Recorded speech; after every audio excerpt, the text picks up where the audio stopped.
أعوذ بالله من الشيطان الرجيم.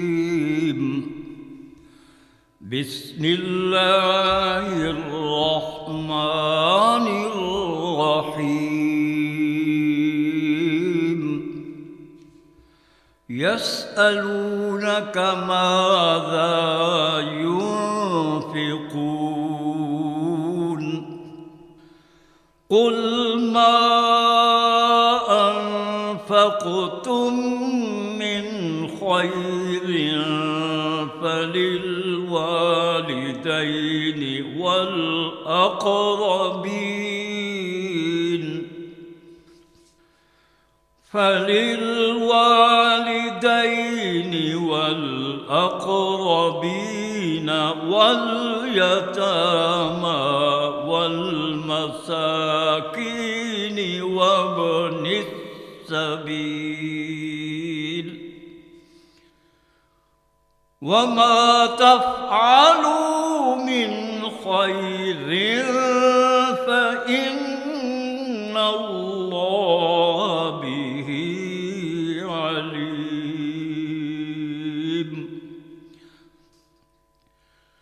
كتب عليكم القتال وهو كره لكم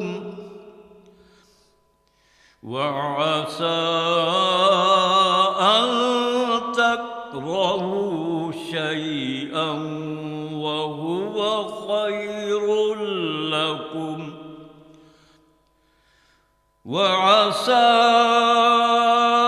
أن تحبوا شيئا وهو شر لكم والله يعلم وأنتم لا تعلمون.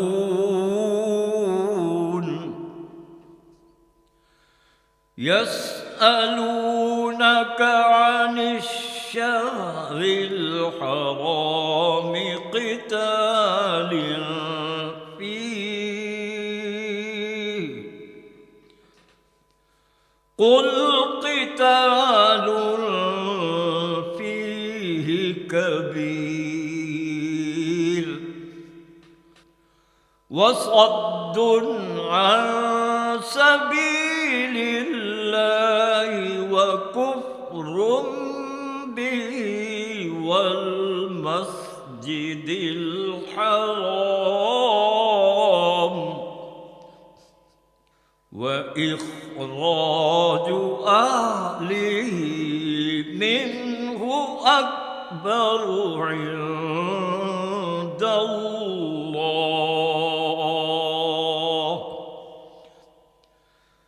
والفتنة أكبر من القتل ولا يزالون يقاتلونكم حتى يردوكم عن دينكم إن استطاعوا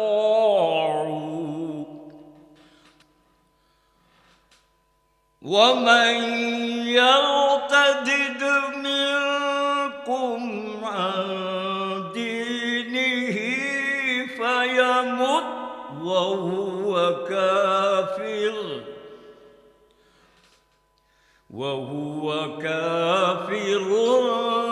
فأولئك حبطت أعمالهم في الدنيا والآخرة وأولئك أصحاب النار هم فيها خالدون.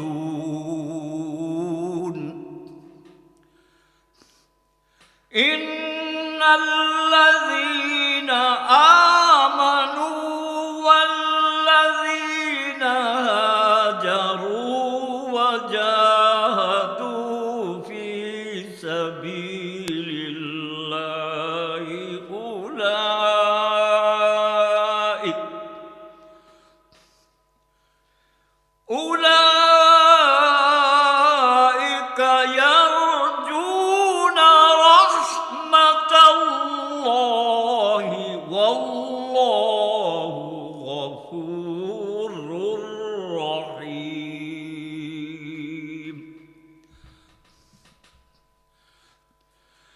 يسألونك عن الخمر والميسر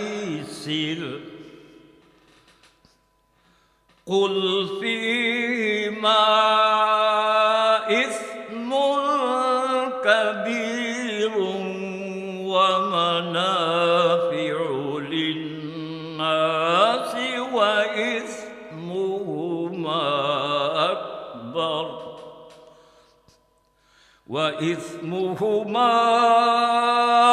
أكبر من نفعهما ويسألونك ماذا ينفقون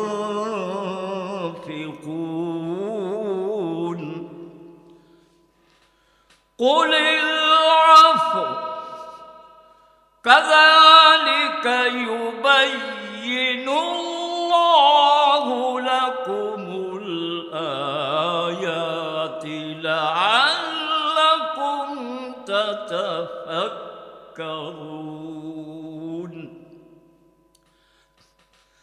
في الدنيا والآخرة ويسألونك عن اليتامى قل إصلاح لهم خير وإن تخالطوهم فإخوانكم والله يعلم المفسد من المصلح ولو شاء الله لأعنتكم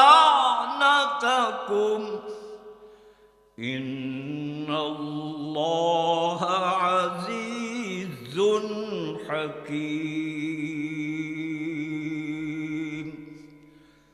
صدق الله العظيم. اللہ کے نام سے جو بڑا مہربان نہایت رحم والا ہے. اے نبی صلی اللہ علیہ وآلہ وسلم، لوگ آپ سے پوچھتے ہیں کہ اللہ کی راہ میں کس طرح کا مال خرچ کریں. فرما دیجئے کہ جو چاہو خرچ کرو، لیکن جو مال خرچ کرنا چاہو وہ درجہ بدرجہ، یعنی اہل استحقاق، یعنی ماں باپ کو اور قریب کے رشتہ داروں کو اور یتیموں کو اور محتاجوں اور مسافروں کو سب کو دو، اور جو بھلائی تم کرو گے اللہ اس کو جانتا ہے. مسلمانوں، تم پر کفار سے جنگ فرض کی گئی ہے. وہ تمہیں ناگوار تو ہوگی، مگر عجب نہیں کہ ایک چیز تم کو بری لگے اور وہ تمہارے حق میں بھلی ہو، اور عجب نہیں کہ ایک چیز تم کو بھلی لگے اور وہ تمہارے لیے مضر ہو. اور ان باتوں کو اللہ ہی بہتر جانتا ہے اور تم نہیں جانتے. لوگ آپ صلی اللہ علیہ وآلہ وسلم سے حرمت والے مہینوں میں لڑائی کرنے کے بارے میں دریافت کرتے ہیں. فرما دیجیے کہ ان میں لڑنا بڑا گناہ ہے، اور اللہ کی راہ سے روکنا اور اس سے کفر کرنا اور مسجد حرام یعنی خانہ کعبہ میں جانے سے بند کرنا اور اہل مسجد کو اس میں سے نکال دینا اللہ کے نزدیک اس سے بھی زیادہ گناہ ہے، اور فتنہ انگیزی خون ریزی سے بھی بڑھ کر ہے. اور یہ لوگ ہمیشہ تم سے لڑتے رہیں گے، یہاں تک کہ اگر مقدور رکھیں تو تم کو تمہارے دین سے پھیر دیں. اور جو کوئی تم میں سے اپنے دین سے پھر کر کافر ہو جائے گا اور کافر ہی مرے گا تو ایسے لوگوں کے اعمال دنیا اور آخرت دونوں میں برباد ہو جائیں گے. اور یہی لوگ دوزخ میں جانے والے ہیں جس میں ہمیشہ رہیں گے. جو لوگ ایمان لائے اور اللہ کے لیے وطن چھوڑ گئے اور اللہ کی راہ میں جہاد کرتے رہے، وہی اللہ کی رحمت کے امیدوار ہیں، اور اللہ بخشنے والا اور رحم فرمانے والا ہے. اے پیغمبر صلی اللہ علیہ وآلہ وسلم، لوگ آپ سے شراب اور جوئے کا حکم دریافت کرتے ہیں. فرما دیجئے کہ ان میں بڑا گناہ ہے اور لوگوں کے لیے کچھ فائدے بھی ہیں، لیکن ان کا گناہ ان کے فائدے سے بڑھ کر ہے. اور یہ بھی آپ سے پوچھتے ہیں کہ اللہ کی راہ میں کون سا مال خرچ کریں.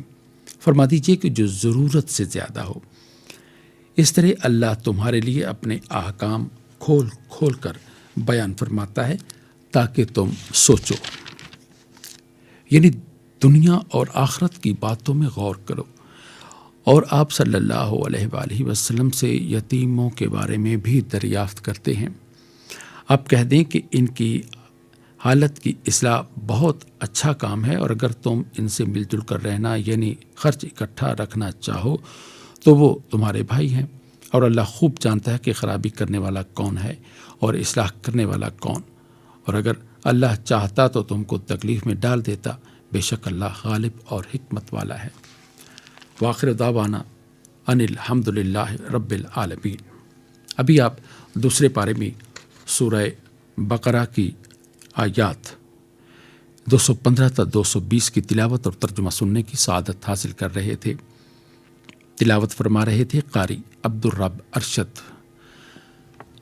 ہدیہ درود و سلام بحضور نبی کریم صلی اللہ علیہ وآلہ وسلم۔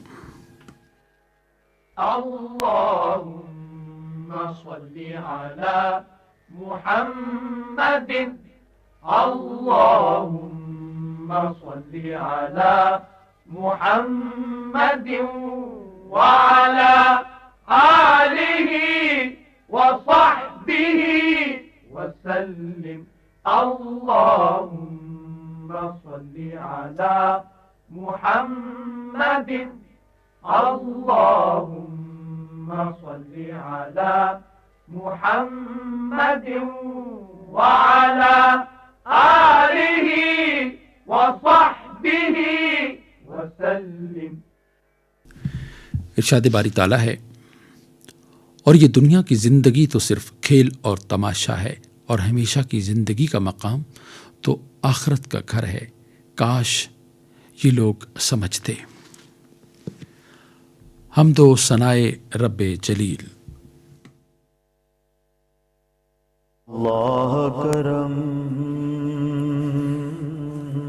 اللہ کرم، اللہ کرم، اللہ کرم، حاضر ہے تیرے دربار میں ہم، اللہ کرم، اللہ کرم، دیتی ہے صدا یہ چشم نم، اللہ کرم، اللہ کرم، جن لوگوں پہ ہے انعام تیرا ان لوگوں میں لکھ دینا میرا، محشر میں میرا رہ جائے بھرم، اللہ کرم، اللہ کرم، حاضر ہے تیرے دربار میں ہم، اللہ کرم، اللہ کرم، ہر سال طلب فرما مجھ کو، ہر سال یہ شہر دکھا مجھ کو، ہر سال کروں میں طوف حرم، اللہ کرم، اللہ کرم، اللہ کرم، اللہ کرم، میری آنے والی سب نسلیں تیرے گھر آئے تیرا در دیکھے، اسباب ہو ان کو ایسے بہم، اللہ کرم، اللہ کرم، اللہ کرم، اللہ کرم، حاضر ہے تیرے دربار میں ہم اللہ کرم اللہ کرم. نذرانہ حمد پیش کر رہے تھے عبدالرؤف روفی. آئیے اب تقاریر کے سلسلے درس حدیث میں حافظ محمد شفیق کی گفتگو سنتے ہیں. الحمد للہ وکفا وسلام علی عباده الذین اصطفى اما بعد. بسم اللہ الرحمن الرحیم. عن ابی ہریرہ رضی اللہ تعالی عنہ قال قال رسول اللہ صلی اللہ علیہ وسلم اذا مات الانسان انقطع عنه عمله الا من ثلاثة اشیاء صدقة جاریة او علم ينتفع به او ولد صالح يدعو له. اس حدیث مبارکہ کا ترجمہ یہ ہے. حضرت ابو ہریرہ رضی اللہ عنہ سے روایت ہے کہ رسول اللہ صلی اللہ علیہ وسلم نے فرمایا جب انسان وفات پا جاتا ہے تو اس کا عمل منقطع ہو جاتا ہے مگر 3 عمل ایسے ہیں جن کا اجر و ثواب اس مرنے کے بعد ملتا رہتا ہے. صدقہ جاریہ، علم جس سے فائدہ اٹھایا جاتا ہو، صالح اولاد جو مرنے والے کے لیے دعا کرے. اس حدیث مبارکہ میں رسول اللہ صلی اللہ علیہ وسلم نے ان چیزوں کا ذکر فرمایا جو کسی بھی مسلمان کے مرنے کے بعد اس کے لیے اجر و ثواب کا باعث بنتی ہیں، جنہیں صدقہ جاریہ کہا جاتا ہے. اصل میں صدقہ 2 قسم کا ہوتا ہے. ایک عام صدقہ کہ صدقہ کرنے کے بعد صدقہ کرنے والے کو اس کا ثواب مل جاتا ہے، لیکن اس کا ثواب ہمیشہ جاری نہیں رہتا. جیسے کسی بھوکے انسان کو کھانا کھلانا.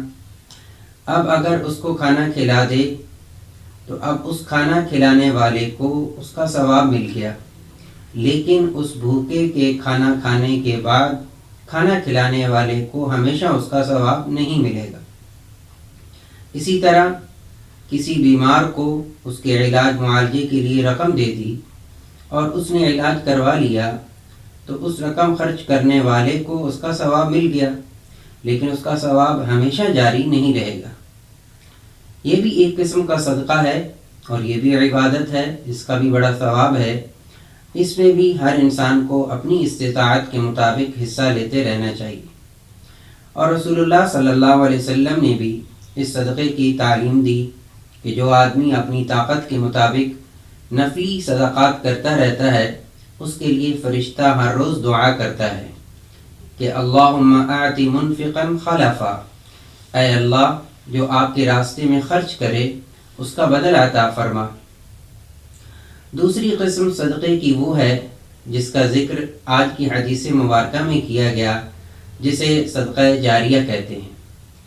صدقہ جاریہ اللہ رب العزت کی رضا کے لیے کوئی تا دیر کام رہنے والی خیر اور دیر تک فائدہ پہنچانے والی چیز دوسروں کے لیے مقرر کر دی جائے اس کو صدقہ جاریہ کہتے ہیں.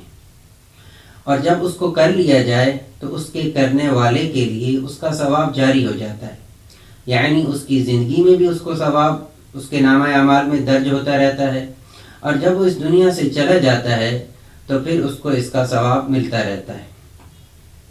کیونکہ عام طور پر صدقہ جاریہ ہمیشہ کے لیے ہوتا ہے اور ہمیشہ اس کو ثواب ملتا رہتا ہے، گویا کہ کرنے والا اس دنیا سے چلا گیا لیکن جاتے جاتے کام ایسا کر گیا کہ اب اس کے مرنے کے بعد بھی وہ جاری ہے تو اس کو برابر ثواب ملتا رہے گا.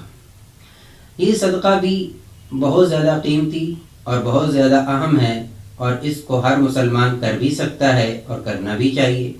بس اس میں 2 چیزوں کا خیال رکھا جائے. ایک یہ کہ اس میں اخلاص ہونا چاہیے اور دوسرا اس میں اگر مال ہو تو وہ حلال ہونا چاہیے. ان دونوں باتوں کے بعد اگر صدقہ کرے تو ثواب سے مالا مال ہوگا، اور اگر خود عمل کرنے سے عاجز آ جائے یعنی مرنے کی وجہ سے دنیا سے جانے کے بعد بھی اس کو یہ والا ثواب برابر ملتا رہے گا. اور صدقہ جاریہ کیا ہو سکتے ہیں؟ مختلف احادیث میں رسول اللہ صلی اللہ علیہ وسلم نے نشاندہی فرمائی، جیسے کنواں کھدوا دینا، نلکا وغیرہ لگوا دینا، مساجد اور مدارس کی تعمیر کرانا، یتیم خانوں کی تعمیر کرانا، ہسپتال کی تعمیر. ان میں سے جو کام بھی وہ اپنی زندگی میں کر جائے یا اس کے کرنے کا ارادہ رکھتا ہو وہ سب صدقہ جاریہ میں شمار ہوں گے.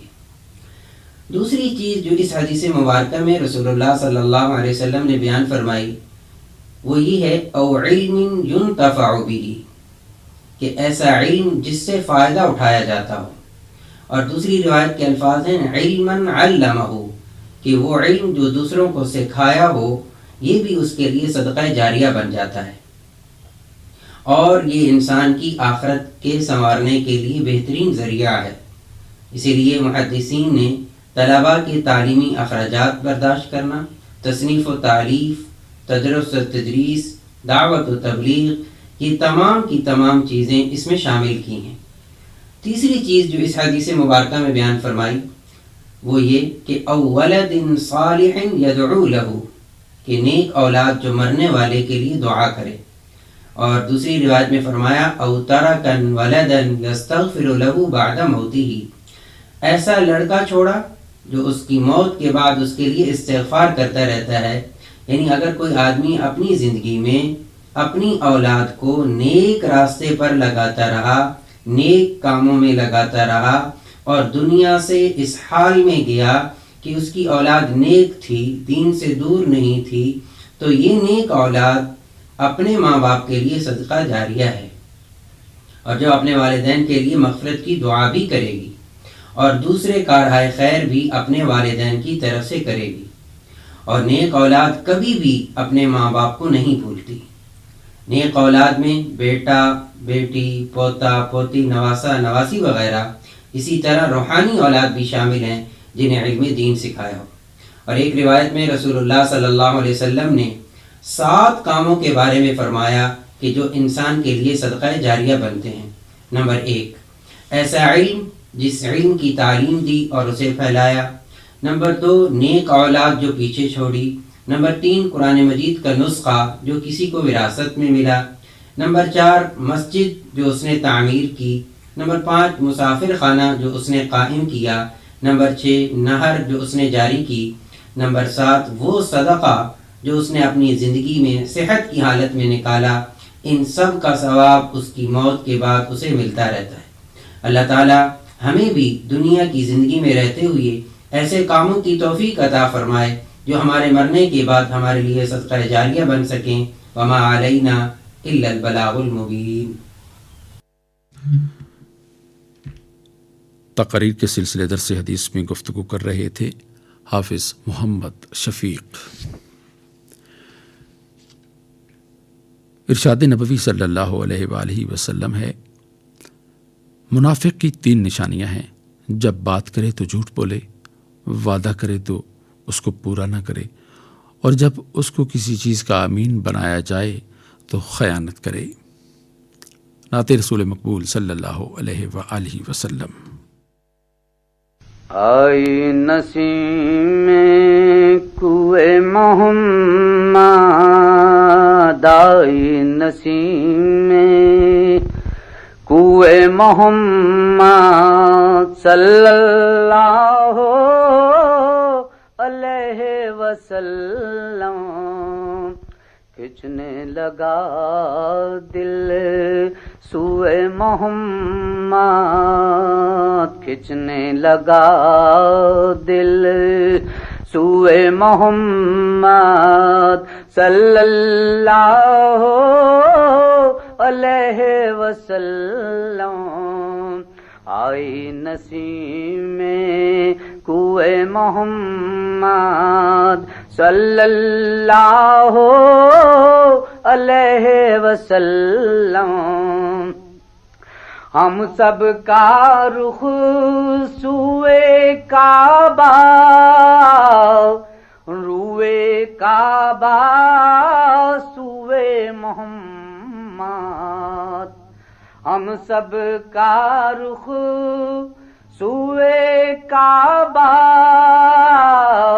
روئے کعبہ سوئے محمد کعبے کا کعبہ ہے روئے محمد کعبے کا کعبہ ہے روئے محمد صلی اللہ علیہ وسلم آئی نسیم میں کوئے محمد صلی اللہ علیہ وسلم طوبہ کی جانب تکنے والو آنکھیں کھولو ہوش سنبھالو طوبہ کی جانب تکنے والو آنکھیں کھولو ہوش سنبھالو دیکھو قدے دل جوئے محمد دیکھو قدے دل جوئے محمد صلی اللہ علیہ وسلم آئی نسیم میں کوئے محمد صلی اللہ علیہ وسلم دیکھ یہی تو باب کرم ہے دیکھ یہی محراب حرم ہے دیکھ یہی تو باب کرم ہے دیکھ یہی محراب حرم ہے دیکھ ہمیں اب روئے محمد دیکھ ہمیں اب روئے محمد صلی اللہ علیہ وسلم آئی نسیم میں کوئے محمد صلی اللہ علیہ وسلم لے کے مرادے دل جائیں گے مر جائیں گے کٹ جائیں گے لے کے مرادے دل جائیں گے مر جائیں گے کٹ جائیں گے پہنچے تو ہم تاؤ کوئے محمد پہنچے تو ہم تاؤ کوئے محمد صلی اللہ علیہ وسلم بھینی بھینی خوشبو مہکی بے دم دل کی دنیا لہکی بھینی بھینی خوشبو مہکی بے دم دل کی دنیا لہکی کھل گئے جب گے سوئے محمد کھل گئے جب گے سوئے محمد صلی اللہ علیہ وسلم بیدم وارسی کا نعتیہ کلام پیش کر رہے تھے منصور تابش۔ آئیے اعلیٰ اخلاقی اقدار کے سلسلے روشنی میں پروفیسر ڈاکٹر رحیلہ خالد قریشی کی گفتگو سنتے ہیں۔ ونصلی ونسلم علی رسول الکریم اما بعد اعوذ باللہ من الشیطان الرجیم بسم اللہ الرحمن الرحیم۔ آج کا موضوع اولاد کے حقوق اور والدین کے فرائض سے متعلق ہے۔ بلا شبہ اولاد اللہ تعالیٰ کا بیش بہا تحفہ ہے، بلکہ یہ کہا جائے کہ تحفہ انمول ہے تو غلط نہ ہوگا۔ یہ بیٹی کی شکل میں ہو تو رحمت اور بیٹے کی صورت میں ہو تو نعمت ہے، اور اولاد سے محبت اور انسیت فطری امر ہے۔ بچے کے حقوق اور والدین کے فرائض اس وقت سے ہی شروع ہو جاتے ہیں جب بچے کی پیدائش ہوتی ہے۔ بچے کے کان میں اذان دینا، منہ میں میٹھا ڈالنا سنت سے ثابت ہے۔ پھر اچھا نام تجویز کرنا، بچے کا عقیقہ کرنا، بیٹا ہو تو 2 بکرے اور بچی ہو تو 1 بکرا ذبح کرنا چاہیے. یہ ہماری دینی تعلیمات سے ثابت ہے. سر کے بال اتروانا اور ان کے ہم وزن چاندی کا صدقہ دے دینے کا بھی حکم ملتا ہے. جب بچے بڑے ہو جائیں تو ان کو حسن ادب سکھانا اور زیور تعلیم سے آراستہ کرنا بہت ضروری ہے. اسی طرح ان کی ضروریات زندگی پوری کرنا اور بالغ ہونے پر ان کے گھر آباد کرنے کا اہتمام کرنا بھی والدین کے فرائض میں شامل ہے. رسول اللہ صلی اللہ علیہ وسلم فرماتے ہیں کہ آدمی سب سے پہلے اپنی اولاد کو جو تحفہ دیتا ہے وہ اس کا اچھا نام ہے. لہٰذا ماں باپ کو چاہیے کہ بچے کا اچھا نام رکھیں. بے شک نام کا اثر انسان کی شخصیت پر پڑتا ہے، اور یہ بتانا بھی ضروری ہے کہ نام کا تعلق فقط دنیا سے ہی نہیں بلکہ آخرت تک سے وابستہ ہے. چنانچہ رسول اللہ صلی اللہ علیہ وسلم کی ایک حدیث مبارک جو مسند احمد اور سنن ابی داؤد میں مرقوم ہے، معلوم ہوتا ہے کہ روز قیامت تم اپنے آبا کے ناموں سے پکارے جاؤ گے، لہٰذا اچھے نام رکھا کرو. اچھے ناموں کے بعد اچھی پرورش اور اچھے کردار اور سیرت کی تعمیر بھی والدین کی بڑی ذمہ داری ہے، جو آج کل کے دور میں انتہائی مشکل ہو چکی ہے. حضرت سعید ابن العاص جامع ترمذی میں روایت کرتے ہیں کہ آپ صلی اللہ علیہ وسلم نے فرمایا، کسی باپ کا اپنی اولاد کو کوئی تحفہ حسن ادب اور حسن سیرت سے بڑھ کر نہیں ہے. سیرت و کردار کی تعمیر میں بچوں سے محبت اور شفقت کا اظہار کرنا بہت اہمیت کا حامل ہے. بچوں سے پیار کرنا اور ان کو بوسہ دینا اللہ کی رحمت کی علامت ہے. جن کے دل اللہ کی رحمت سے سرشار ہوں وہ بچوں سے محبت کرتے ہیں. حضرت عائشہ رضی اللہ تعالیٰ عنہا فرماتی ہیں کہ کچھ بدو رسول اللہ صلی اللہ علیہ وسلم کے پاس آئے اور آپ صلی اللہ علیہ وسلم سے پوچھا کہ کیا آپ اپنے بچوں کو پیار سے بوسہ دیتے ہیں؟ تو آپ صلی اللہ علیہ وسلم نے فرمایا، ہاں کیوں نہیں. تو انہوں نے کہا، مگر ہم تو ایسا نہیں کرتے. تو آپ صلی اللہ علیہ وسلم نے فرمایا کہ اللہ تعالیٰ تمہارے دلوں سے رحمت کی صفت نکال دے تو میں کیا کر سکتا ہوں. نبی مکرم بچوں سے بہت شفقت سے پیش آتے تھے. اپنے دونوں نواسے حضرت حسن اور حسین رضی اللہ تعالیٰ عنہما کو اپنی کمر پر سوار کرتے اور ان کے لیے سواری کا کام دیتے. صحیح بخاری میں ہے کہ ایک دن ایک صحابی اقرا تمیمی رضی اللہ تعالیٰ عنہ رسول اللہ صلی اللہ علیہ وسلم کے پاس آئے تو دیکھتے ہیں کہ رسول اللہ صلی اللہ علیہ وسلم کے پاس حضرت حسن بیٹھے ہوئے ہیں اور آپ ان کو پیار کر رہے ہیں. حضرت اقرا کو بہت تعجب ہوا اور بولے کہ میرے 10 بیٹے ہیں مگر میں نے کبھی کسی کو پیار نہیں کیا. آپ صلی اللہ علیہ وسلم نے ان کی طرف دیکھا اور فرمایا، جو رحم نہیں کرتا اس پر رحم نہیں کیا جاتا. ایک اور اہم بات جو اس حوالے سے ذکر کرنی ضروری ہے وہ یہ کہ گھر میں ایک سے زیادہ بچے ہوں تو ان کے درمیان عدل اور انصاف کے تقاضے پورے کرنے بہت اہم ہیں. گھر میں کوئی چیز لے کر آئیں تو ماں باپ کا فرض ہے کہ سارے بچوں کو مساوی حصہ دیں. حضرت نعمان رضی اللہ تعالیٰ عنہ سے مروی ہے، فرماتے ہیں کہ میرے والد مجھے ساتھ لے کر نبی کریم صلی اللہ علیہ وسلم کی خدمت میں حاضر ہوئے اور کہا کہ میں نے اپنے بیٹے کو ایک غلام ہبہ کیا ہے. آپ صلی اللہ علیہ وسلم نے پوچھا، کیا تم نے اپنے سب بیٹوں کو اسی طرح غلام ہبہ کیے ہیں؟ جواب دیا کہ نہیں. تو رسول اللہ نے فرمایا کہ پھر اس سے بھی غلام واپس لے لو.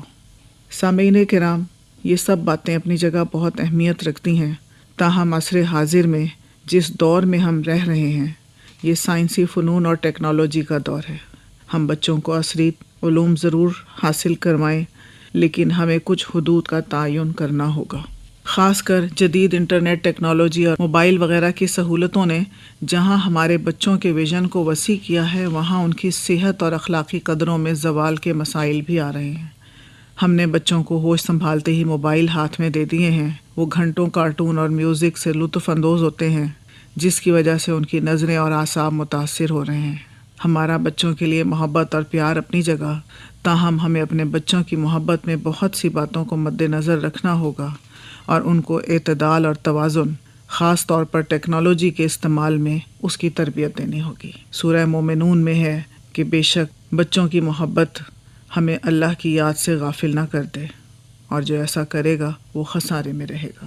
اللہ تعالیٰ سے دعا ہے کہ وہ ہمیں باحیثیت والدین بچوں کی اچھی تربیت کرنے اور بچوں کو ہدایت دے کہ وہ بچے فرما بردار اور اطاعت گزار. اللہم آمین برحمتک یا ارحم الراحمین. اعلیٰ اخلاقی اقدار کے سلسلے روشنی میں گفتگو کر رہی تھی پروفیسر ڈاکٹر راحیلہ خالد قریشی. آؤ کہ ذکر حسن شہ بحر و بر کریں،